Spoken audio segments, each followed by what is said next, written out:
विशेष दायित्व अभी ग्रहण करने के बाद पहली बार सफीदों में आना हुआ है। आज़ादी के बाद राजनीति दायित्व पे सबसे पुरानी पार्टी के पास आज राष्ट्रीय अध्यक्ष बनाने के लिए कई नाम बदलने पड़ते हैं। ऐसी परिस्थितियां कांग्रेस के सामने खड़ी हुई है और देश और प्रदेश निरंतर आदरणीय नरेंद्र मोदी जी के नेतृत्व में, आदरणीय मनोहर लाल जी के नेतृत्व में हरियाणा प्रदेश में निरंतर विकास की गति पर चल रहा है। तोड़ो कांग्रेस तोड़ो यात्रा साबित हुई है। जैसे जैसे राहुल जी वहां से चले, अनेकों प्रदेशों से इन्हीं के नेता पार्टी छोड़ के भारतीय जनता पार्टी ज्वाइन कर रहे थे। ये कौशिक जी आज सफीदों पहुंचे हैं, क्या विशेष है? आज विशेष दायित्व अभी ग्रहण करने के बाद पहली बार सफीदों में आना हुआ है। अभी पार्टी ने प्रदेश कोऑर्डिनेटर कहो या प्रदेश प्रमुख चुनाव आयोग संपर्क से रिलेटेड भाजपा प्रदेश में आदरणीय प्रदेश अध्यक्ष जी ने दायित्व दिया। बीच में लगातार कई जगह पे मैंने जाना था जहां प्रत्यक्ष मेरे संबंध भी थे। कई जिलों में जिला परिषद के चुनाव चले हुए हैं या पंचायतों के चुनाव चले हुए हैं। आज भी इसके बाद हिसार जाना है, विधानसभा का बाई इलेक्शन है और यहाँ के भी गांवों में अलग अलग पार्टी समर्थित कार्यकर्ता कई जिला परिषद, ब्लॉक समिति और सरपंच का चुनाव लड़ रहे हैं। उन सब से मिलते जुलते और सफीदों में कार्यकर्ताओं के मध्य में आज मिलके केवल आज सुबह चंडीगढ़ से निकलने के बाद कई जगह रुकना हुआ। हर जगह पर एक पुराना समय था कि भारतीय जनता पार्टी को 14 से पहले हम इतनी मजबूत स्थिति में नहीं देखते थे, परंतु आज जो पूरे प्रदेश के अंदर हर गांव स्तर पर कार्यकर्ताओं की एक टीम खड़ी हुई है और कई जिलों में हमने समर्थित कार्यकर्ता खड़े करके सिंबल भी दिए, परंतु बाकी सब जगह हमारे लिए जो धर्म संकट आया कि इतने कार्यकर्ता आज चुनाव लड़ने वाले हैं, उन्हें चयन करने की स्थिति 1, 2, 3 पे किसको रखा जाए। इसलिए कार्यकर्ता जो 3-3 साल 4-4 साल से मेहनत कर रहे हैं और वो केवल पार्टी का झंडा उठा के चल रहे हैं, तो इसलिए जिला लेवल पे प्रदेश नेतृत्व ने छोड़ा कि भाई जिला लेवल जैसे भी चुनाव जिला परिषद और ब्लॉक समिति और सरपंच का लड़ाना चाहे वैसे लड़ाई है। तो आज इस बात की खुशी है कि हर गांव के अंदर आज भारतीय जनता पार्टी का कार्यकर्ता मजबूती से खड़ा हुआ है और दूसरी ओर विपक्ष को जब हम सामने देखते हैं, जो 2014 से पहले ये कहा करते कि भाजपा का सीएम का कैंडिडेट कौन, आज उनके पास बूथ से लेके प्रदेश और देश से लेके केंद्र तक कोई भी एक चेहरा नहीं है। आजादी के बाद राजनीति दायित्व पे सबसे पुरानी पार्टी के पास आज राष्ट्रीय अध्यक्ष बनाने के लिए कई नाम बदलने पड़ते हैं। ऐसी परिस्थितियां कांग्रेस के सामने खड़ी हुई है। जो एक समय था जब भारतीय जनता पार्टी पुराने जनसंघ के नाम से समाज और देश की लड़ाई लड़ने के लिए आगे आई, जब कांग्रेस के द्वारा इस विचारधारा का उपहास उड़ाया जाता था, आज उस कांग्रेस के ऊपर पूरा देश हंस रहा है। हम अनेकों कार्यकर्ताओं में आदरणीय अटल बिहारी वाजपेयी जी को उस समय संसद में जब हम एक वोट से सरकार गिरी, तब उस उपहास को भी देख के आज जनता कांग्रेस के ऊपर हंस रही है और देश और प्रदेश निरंतर आदरणीय नरेंद्र मोदी जी के नेतृत्व में, आदरणीय मनोहर लाल जी के नेतृत्व में हरियाणा प्रदेश में निरंतर विकास की गति पर चल रहा है और उसका परिणाम है कि आज गांव में भारतीय जनता पार्टी की लहर बरकरार लगातार 2014 से अब तक निरंतर चली हुई है। मेरे को जो पार्टी ने जिम्मेवारी दी है मैं सौभाग्यशाली हूँ कि बूथ लेवल पर जो हमारी सबसे छोटी इकाई चुनाव लड़ने के लिए BLA 2 होती है, उसका सत्यापन, BLA 1 का सत्यापन ये एक जिम्मेवारी पार्टी संगठन ने, प्रदेश और केंद्रीय नेतृत्व ने दी है। मैं आज आप सबके माध्यम से यह विश्वास पार्टी प्रदेश और केंद्रीय नेतृत्व को भी जताना चाहूँगा कि जो जिम्मेवारी प्रदेश का एक टारगेट दे के आदरणीय अध्यक्ष जी ने मेरे को दी है, उसको बखूबी निभाकर और पार्टी को मजबूत करने के लिए इस दायित्व के साथ न्याय करने का काम करूँगा। अभी आपने कहा कि मनोहर लाल के नेतृत्व में और मोदी जी के नेतृत्व में देश आगे बढ़ रहा है, लेकिन महंगाई दर 8% हो चुकी है, युवाओं को रोजगार नहीं है, उसके लिए क्या?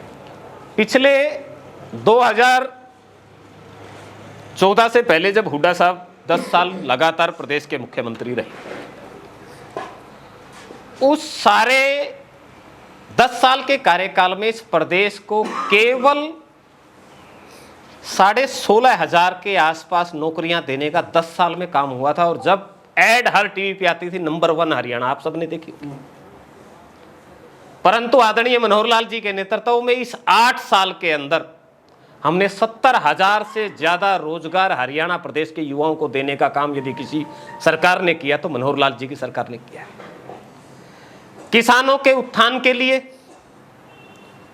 पहले राजीव जी के समय से खुद के उनके बयान थे, समय एक चलता था कि किसान, आज धान हमारी मंडी में हमारे सामने आज पड़ी हुई है, तो उस समय ये चलता था कि सरकार यदि 1 रुपया केंद्र से भेजती है तो नीचे आके वो 15 पैसे रह जाता है।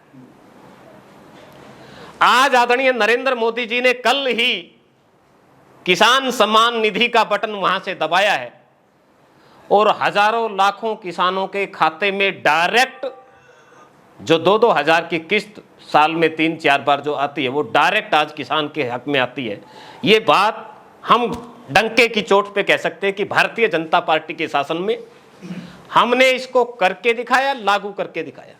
भय भ्रष्टाचार का जो शासन हरियाणा प्रदेश में चलता था, आज कहीं भी किसी कोने पे किसी व्यापारी से, किसी से पूछ ले हम, तो प्रशासन का भय और भ्रष्टाचार का बोलबाला चलने वाला मनोहर सरकार में नहीं चलने वाला है। लेकिन व्यापारी तो ई नाम के वजह से 3-4 दिन धरने पे बैठे हुए थे, और अगर इतना किसानों के हित की सरकार थी तो 13 महीने आंदोलन क्यों करने दिया?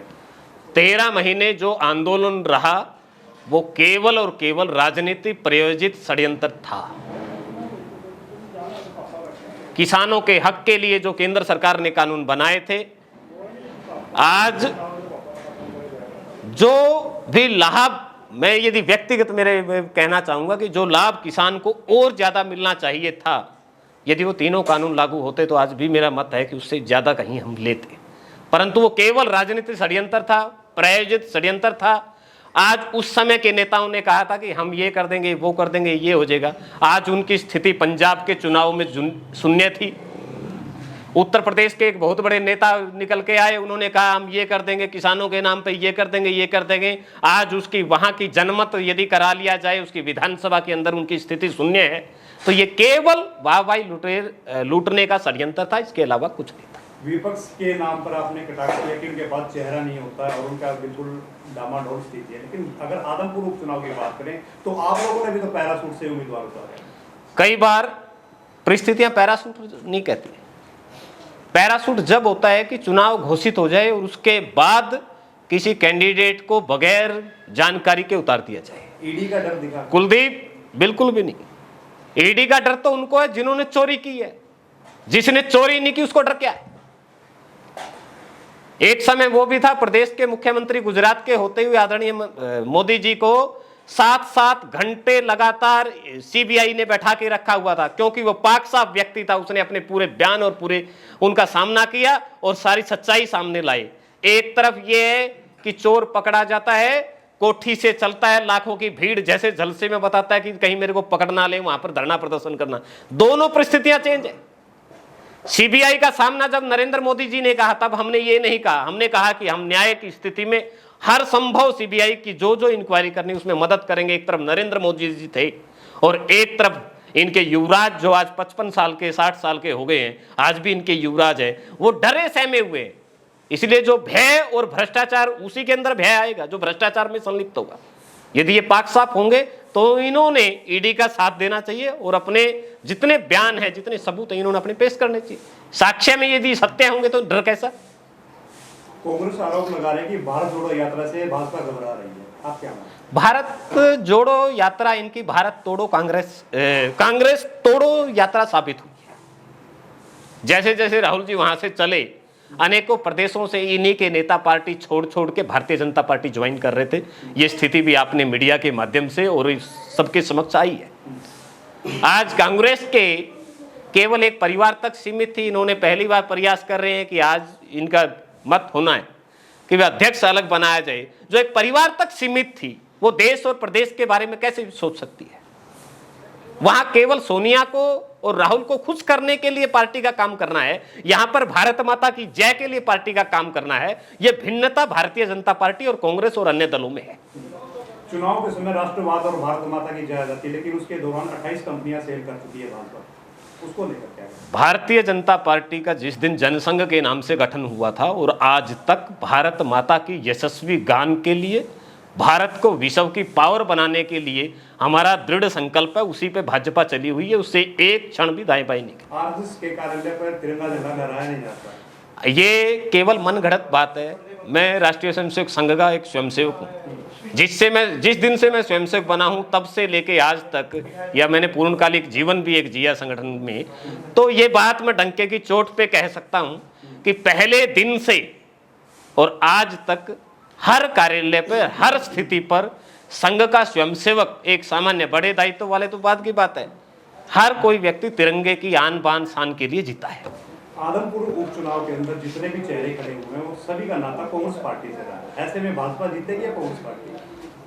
कभी भी कांग्रेस, अब हुड्डा साहब का बयान था कि आदमपुर तो हमारा ही गढ़ है, ठीक, तो उनका गढ़ जो व्यक्तिवाद की राजनीति तक सीमित है। भारतीय जनता पार्टी का गढ़ बूथ तक सीमित है। हमारी योजनाएं, रचनाएं और हमारी जितनी भी हमने प्रदेश और केंद्र ने योजनाएं बनाई है, वो हमारी ताकत है, वही हमारा सिंबल है, उसी के दम पे हम जीत के आएंगे। प्रमोद कौशिक को प्रदेश प्रमुख बनाया निर्वाचन आयोग का, किस तरह के कार्य?